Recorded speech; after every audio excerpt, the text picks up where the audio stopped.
রাত পোহালেই বাংলাদেশ চলচ্চিত্র শিল্পী সমিতির নির্বাচন। আর এই নির্বাচনে সাধারণ ভোটারদের ভোটে আগামী 2 বছরের জন্য নির্বাচিত হবে সিনেমার শিল্পীদের নতুন নেতৃত্ব। এই নির্বাচনে যারা জয়ী হয়ে আসবেন তাদের কাছে সাধারণ শিল্পীদের প্রত্যাশা অনেক। সমিতির ভোটারদের অধিকাংশের চাওয়া, শিল্পীদের কল্যাণে যারা কাজ করবেন তারাই যেন আসেন দায়িত্বে আর পাশে থাকেন সুখে দুঃখে। প্রচারণা শেষ হয়েছে চলচ্চিত্র শিল্পী সমিতির নির্বাচনের, অপেক্ষা ভোট গ্রহণের। শিল্পী সমিতির এবারের নির্বাচনে 2 প্যানেলে 42 জন প্রার্থী লড়ছেন 21 পদের বিপরীতে। সাধারণ শিল্পী আর ভোটারদের ইচ্ছে, যারা শিল্পীদের পাশে থাকবেন সুখে দুঃখে তাদেরকেই ভোট দেবেন তারা। আমরা বিগত আর অনেক নির্বাচন আমরা দেখে আসছি, অনেকজন অনেক কথাই বলছে। তো এইবার 2টা প্যানেলের জন্য দাঁড়াইছে যোগ্য দলের জন্যই।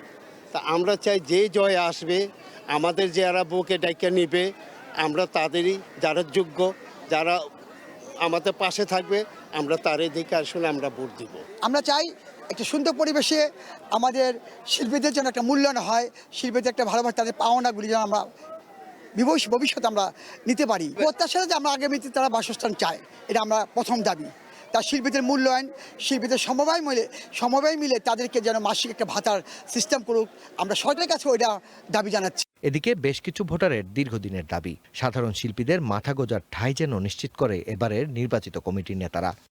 আমি আজ আছি কাল নাই, বয়স হয়ে গেছে, কে কখন চলে যায় কেউ বলতে পারে না। আমার প্রত্যাশা যদি একটু কাজকর্ম হয়, আমরা একটু কাজকর্ম করতে পারি, এরকম একটা প্রত্যাশা।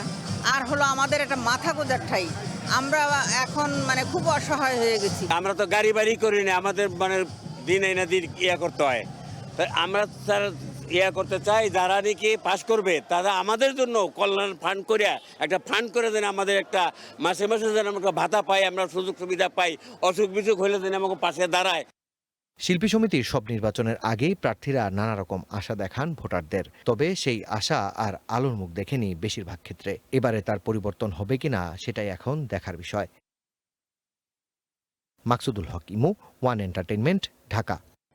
এফডিসির শেষ মুহূর্তের প্রস্তুতি জানাতে আমরা সরাসরি চলে যাব আমাদের সহকর্মী মাকসুদুল হক ইমুর কাছে।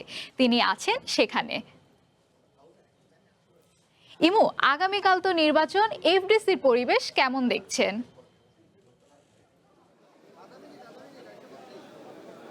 লাবণ্য, আপনি যেমনটা বলছিলেন যে আগামীকাল আলোচিত বাংলাদেশ চলচ্চিত্র শিল্পী সমিতির 2026-28 মেয়াদের যে নির্বাচন সেটি আসলে অনুষ্ঠিত হতে যাচ্ছে, এবং যেহেতু বাংলাদেশ চলচ্চিত্র শিল্পী সমিতির নির্বাচনটি বিগত অন্যান্য সময়ের মতোই আসলে প্রতিবারই আলোচনায় থাকে, এবারও কোনো না কোনো দিক থেকে কিন্তু দেখেছি আমরা যে চলচ্চিত্র শিল্পী সমিতির নির্বাচনটি আলোচনায় ছিল।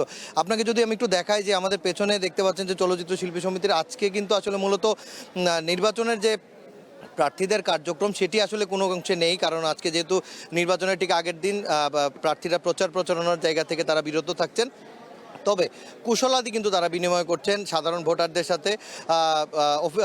যদি বলি যে কোনোভাবে তারা ভোট চাইতে না পারলেও কিন্তু একে অপরের খবর নিচ্ছেন, নিজের প্যানেলের জন্য যে ব্যানারগুলো করেছেন বা হ্যান্ডবিল বা লিফলেট সেগুলোর জায়গা থেকে তারা আসলে প্রচারণার জায়গাটা চালু রেখেছেন। এই সব কিছু মিলে আরেকটা জিনিস আপনাকে জানাতে চাই, এই মুহূর্তে যদি বলি যে আগামীকাল যেহেতু নির্বাচন, প্রতিবারই চলচ্চিত্র শিল্পী সমিতির নির্বাচনের আগে আসলে একটি ভিন্ন রকমের পরিবেশ দেখা যায় বিএফডিসিতে। বিভিন্ন কন্টেন্ট ক্রিয়েটার, ব্লগার অথবা ইউটিউবারদের একটা আধিপত্য দেখা যায় বিএফডিসি প্রাঙ্গণে। তো এইবার সেটাকে ঠেকানোর জন্য বা সেই আধিক্য রুখবার জন্য কিন্তু আসলে বিএফডিসির যিনি বর্তমান ব্যবস্থাপনা পরিচালক রয়েছেন তার সঙ্গে আমরা কথা বলেছি, এবং তিনি আমাদেরকে নিশ্চিত করেছেন যে বিএফডিসির ব্যবস্থাপনা বললেন যে আগামীকালকে পর্যাপ্ত পরিমাণ আইনশৃঙ্খলা রক্ষাকারী বাহিনীর সদস্য কিন্তু আসলে বিএফডিসিতে মোতায়েন করা থাকবে। সেক্ষেত্রে পুলিশ, র্যাব এবং সাদা পোশাকধারী আইনশৃঙ্খলা রক্ষাকারী বাহিনীও কিন্তু আসলে বিএফডিসির আশপাশ এলাকায় থাকবে।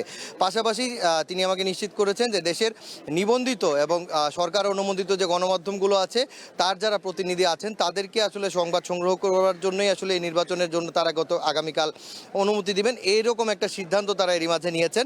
তাছাড়া আমরা এই যারা নির্বাচন কমিশনার রয়েছেন এই শিল্পী সমিতির নির্বাচনে তাদেরকেও কথা বলেছিলাম, এবং আমরা দেখতে পাচ্ছি যে আমাদের সাথে চলচ্চিত্র শিল্পী সমিতির এবারের নির্বাচনে যিনি এবার নির্বাচন কমিশনারের দায়িত্ব পালন করছেন খোরশেদ আলম খসরু, তিনি আমাদের সঙ্গে আছেন। আমি একটু তার সঙ্গে কথা বলবো, সবশেষ পরিস্থিতি তিনি আমাদেরকে হয়তো আরও ভালো জানাতে পারবেন। যদি শুরুতেই জানতে চাই যে আসলে আগামীকাল তো নির্বাচন, এই মুহূর্তে প্রস্তুতি কতটুকু আপনাদের নির্বাচন কমিশন হিসাবে, সবশেষ কি পরিস্থিতি আপনাদের কাছে আছে একটু জানবেন। আমাদের প্রস্তুতি শতভাগ সম্পন্ন। আমরা আগামীকাল 9টা থেকে ভোট গ্রহণ শুরু করব এবং 6টা পর্যন্ত, মাঝখানে জুমার নামাজের 1 ঘন্টা বিরতি আছে। আর হচ্ছে যে আমরা শেষ পর্যন্ত আজকে আপনাদের সাংবাদিক ভাইদের যারা সংবাদ সংগ্রহ করবেন তাদের জন্য আমরা হচ্ছে লেটার হেডপ্যাডে আমরা অ্যাপ্লিকেশন নিয়েছিলাম পাস দেওয়ার জন্য, কিন্তু আমরা প্রশাসন এফডিসি কর্তৃপক্ষ আমরা মিলে আমরা হচ্ছে যে তথ্য মন্ত্রণালয়ের যে তালিকা আছে অন্তর্ভুক্তির তালিকা, সেই তালিকা দিয়ে ধরে আমরা পাস দিয়েই যারা যে প্রতিষ্ঠানে কাজ করেন সংবাদপত্র বা চ্যানেল, সেই আইডি কার্ড দিয়ে তারা ঢুকবে এবং আমরা আমাদের যারা প্রযোজক সমিতি, শিল্পী সমিতি বা অন্যান্য যে সমিতি আছে তারা শুধু তাদের আইডি কার্ড দিয়ে ঢুকবে, এরকম একটা ব্যবস্থা। সবশেষ মিলে নির্বাচনের পরিস্থিতি শান্ত থাকবে কিনা সেটা নিয়ে সম্ভব ছোট করে একটু জানবো শেষ পর্যন্ত। আমাদের পরিস্থিতি হচ্ছে আইন শৃঙ্খলা বাহিনী আমাদেরকে বারবার আশ্বস্ত করেছে, প্রচুর পুলিশ থাকবে, প্লাটুন পুলিশ থাকবে, র্যাব থাকবে, এনএসআই থাকবে, সিআইডি থাকবে, সবাই মিলে আমরা মিটিং করেছি। ইনশাল্লাহ আমরা 100% একটা হচ্ছে ভালো এবং শান্তিপূর্ণ একটা ইলেকশন করব। ধন্যবাদ, অসংখ্য ধন্যবাদ। লাবণ্য, শুনছিলেন যে আমাদের সঙ্গে আসলে নির্বাচন কমিশনার খোরশেদ আলম খসরু ছিলেন। তিনি বলছিলেন যে নির্বাচনটি সুন্দরভাবে শেষ করার জন্য সব রকম প্রস্তুতি তারা রেখেছেন এবং দেখা যাক আগামীকাল আসলে সাধারণ ভোটারদের ভোটে কারা জয়ী হয়, শেষ হাসি বিজয়ের হাসি কারা হাসেন, সেই খবর আমরা জানাবো চ্যানেল ওয়ানের মাধ্যমে। এই ছিল বিএফডিসি প্রাঙ্গণ থেকে আমার কাছে সবশেষ।